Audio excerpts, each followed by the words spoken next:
Moray Verabotai, Shalom, Uvracha, ce Shabbat, on lira Be'ezrat Hashem, Parashat Wayeshev. On va commencer l'histoire de Yosef et ses frères. Les frères de Yosef, ils l'ont vendu. Et Yosef Hatzadik, il a passé des énormes aventures. Et Baruch Hashem, malgré toutes les difficultés, il a résisté. Il est resté le même jusqu'au jour. Il est devenu le vice-roi d'Égypte. Et ses frères, ils sont venus en Égypte pour chercher de la nourriture. Et il s'est reconnu à ses frères. On va essayer de voir un petit peu un épisode de la vie de Yosef, c'est-à-dire qu'a priori, on aurait tous pensé que Yosef, il a trouvé une solution, que la vie va changer pour lui. Alors, à un moment donné, quand Yosef il était vendu en Égypte, il est arrivé jusqu'à la maison de Potiphar. Et chez Potiphar, il a eu une grande réussite, au point que la Torah elle-même, elle le témoigne. Elle dit « Wayhi Hashem et Yosef, Wayhi ish masliach, Wayhi bevet Adonau ha-Misri » Je traduis, Hashem il était avec Yosef, Wayhi Hashem et Yosef, et Yosef était un homme qui réussit, et Yosef était dans la maison de 100 maîtres. Potiphar, c'était un grand riche. Quelque part, la Torah voulait nous dire que Yosef, il a réussi dans cette maison, et normalement, ça y est, maintenant, il retrouve son calme. Mais malheureusement, on sait que dans la suite, la femme de Potiphar, elle a parlé du mal sur lui, et enfin, on l'a mis en prison. Maintenant, ce qui est intéressant à savoir, c'est que le Passouk lui-même, quand il nous a présenté les choses, ça a l'air qu'il y a des répétitions. Voyez Hashem et Yosef. Voyez. Après, voyez Ish Masliach. Une deuxième fois, voyez, il était. Après, voyez Bevet Adonau ha-Misri. Encore une troisième fois. Pourquoi toutes ces répétitions-là? La Torah le pédion en deux mots. Yosef, Itzliach, Bevet, Adonau. Il a réussi dans la maison de 100 maîtres. Pourquoi toutes ces répétitions? Moreno Arav, Rabbi Rahamim Hayhwita Kohen, Zecher Sadeh Kadosh le Bracha. Alors il répond à cette question avec une petite introduction. Il dit, on sait qu'il y a deux choses qui peuvent, pousser la personne à aller dans le mauvais chemin. Une des choses, il dit la richesse. C'est que l'homme, quand il gagne beaucoup d'argent, il sent que vraiment il a bien réussi, que Dieu le préserve des fois, il se trompe en lui-même, il commence à croire que lui c'est quelqu'un de très important, et des fois il oublie les autres. Et même le halen, il peut même oublier Akadosh Baruch Hu. Il dit voilà, tout ce que j'ai, c'est grâce à moi, grâce à ma sagesse, grâce à ma compétence. C'est ce qui est marqué dans la Torah. Wayishman Yishurun Vayivat. Quand Yishurun, il a grossi, Vayivat, il va donner un coup de pied. C'est-à-dire, il rejette tout. On le voit aussi dans la Torah. Hashem il dit à Am Israël, faites attention. Wiram levavecha, des fois l'homme, il peut réussir dans sa vie. Et après, il va dire, tout ce que j'ai gagné, tout ce que j'ai réussi, c'est grâce à moi, c'est par ma force. Donc l'homme des fois, quand il gagne, il réussit dans la vie, il peut passer à côté. Donc il faut faire très attention. Il y a un autre moyen, autre chose qui peut, hasvé shalom, induire la personne dans l'erreur, dans le mal, c'est la mauvaise fréquentation. Quand il se trouve avec des gens qui sont mauvais, même si lui il est bien, il a une bonne éducation, mais le fait qu'il vit avec des gens qui sont mauvais, qui sont pas dans le droit chemin, soit il va apprendre d'eux et il devient comme eux, et sinon, des fois il dit, bon, il faut que je fasse comme tout le monde. Pourquoi être différent que les autres? Moreno Arav, Rabbi Hawita, Zechron Bracha, il dit, chez Yosef, c'était pas la même chose.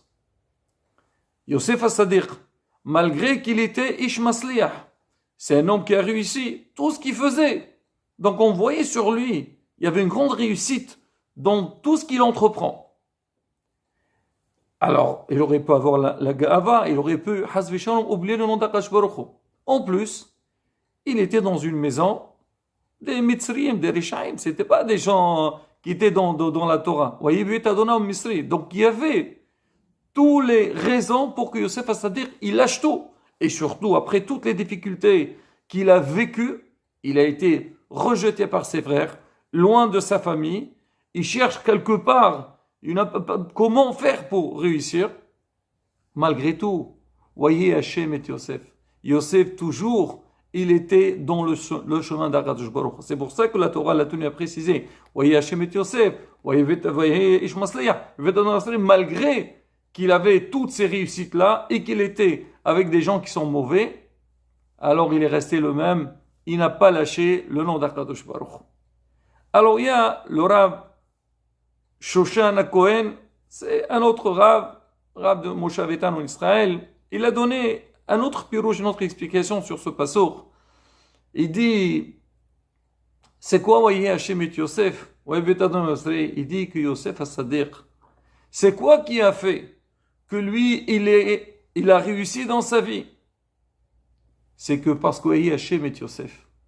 Quand l'homme, il met le nom d'Hachem face à ses yeux, tout le temps, moi je dis, Be'azrat Hachem.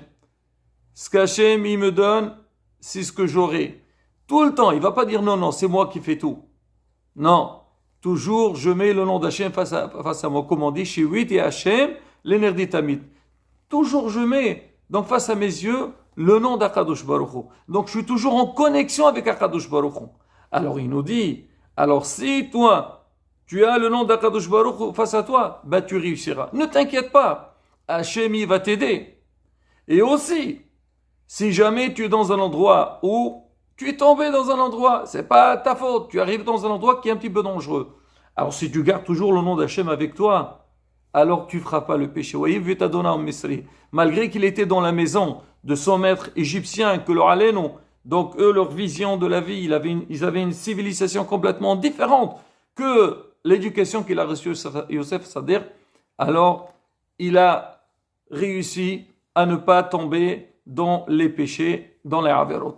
Et c'est ça, mettre le message que nos sages nous sortent donc de ce passouk-là, c'est que voyez Hachem et Yosef, toujours avoir le nom d'Hachem face à nous. Et ça, c'est pareil pour nous aussi, Rabotai. On est tous confrontés à ces deux problèmes. Déjà, dans tout ce qu'on fait, on peut, hasbi shalom, passer à côté. Et nous, on rejette tout, on se sent un peu supérieur par rapport aux autres.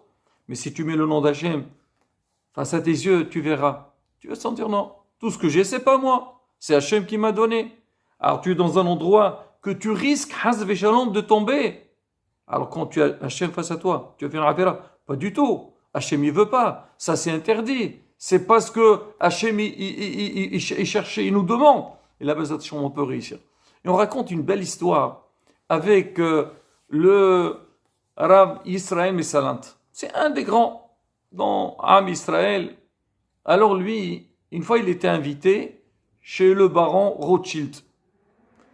Il est venu chez lui, il a fait un très beau accueil, mais le Rav, il était impressionné par sa grande richesse. On connaît aujourd'hui qu'on dit il est riche comme Rothschild. Alors une fois qu'il a passé donc le moment qu'il faut, donc il devait prendre son chemin de retour.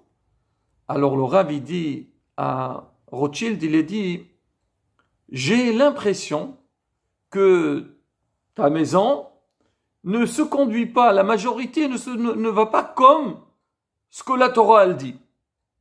Le baron Rothschild était vexé, quelque part pour lui dire que Hasbe Shalom, lui, il était religieux, Rothschild. Il ne va pas dans le chemin de la Torah. Il dit au Rav, monsieur le rabbin, je comprends, qu'est-ce que vous voulez dire avec ça? La majorité de la conduite de chez moi à la maison n'est pas comme ce qu'elle dit la Torah. Qu'est-ce que vous avez trouvé de mal chez moi? Le Rav, il a rigolé. Il lui a dit, Hasbe Shalom, tu crois que je t'ai fait un reproche? Moi, je t'ai loué. Je t'ai dit, parce que c'est marqué dans la Torah, Waishman Yishron Vaivat. L'homme, quand il grossit, quand il se remplit, quand il réussit, Hasbe Shalom, il rejette tout. Donc, il a un sentiment qu'il est supérieur aux autres. Ça, malheureusement, c'est classique chez les gens. Mais vous, baron, malgré votre grande richesse et votre situation et votre niveau de vie, logiquement, vous aurez fait comme beaucoup d'autres. Mais vous, vous êtes resté le même. Vous n'avez pas fait ce que la Torah elle dit. Quand on grossit, on devient important, on rejette tout. Pas du tout. Vous êtes resté quelqu'un de très respectueux. Donc vous respectez les Talmidei Hachamim. Votre maison va selon les lois de la Torah. Faites attention à tout. Et donc c'est un grand shevah. C'est des louanges que je vous ai données. Ah, il a commencé à rigoler. Des bravos. Et ça, Rabotai, c'est un message qu'on le voit à travers Yosef Assadir, mais aussi, Bezrat Hashem.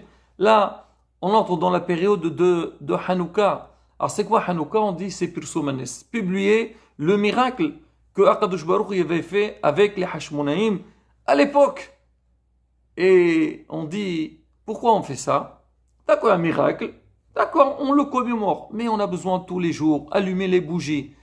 On doit apprendre à nos enfants, à notre entourage. C'est qu'Akadosh Baruch Hu, c'est lui qui fait tout. On a allumé les bougies pour dire Hachem, merci beaucoup. On dit on te remercie pour tous les miracles que tu as fait dans le passé avec nos ancêtres et on veut aussi que tu continues, tu sois toujours avec nous, tu nous aides pour réussir. Et Rabotai, c'est le moment d'être imthazer, se renforcer, toujours avoir le nom d'Hachem face à nos yeux. C'est Hachem qui décide, c'est Hachem qui fait tout. Et quand on voit Bezat Hachem la slaha, donc il faut être convaincu. C'est Hachem qui nous a donné. Et nous aussi, on fait la même chose, essayer d'aider les autres. Hachem a donné pour qu'on puisse aller dans ce mode de vie et qu'on soit matzliah dans tout. Amen. Shabbat, shalom, on vorach.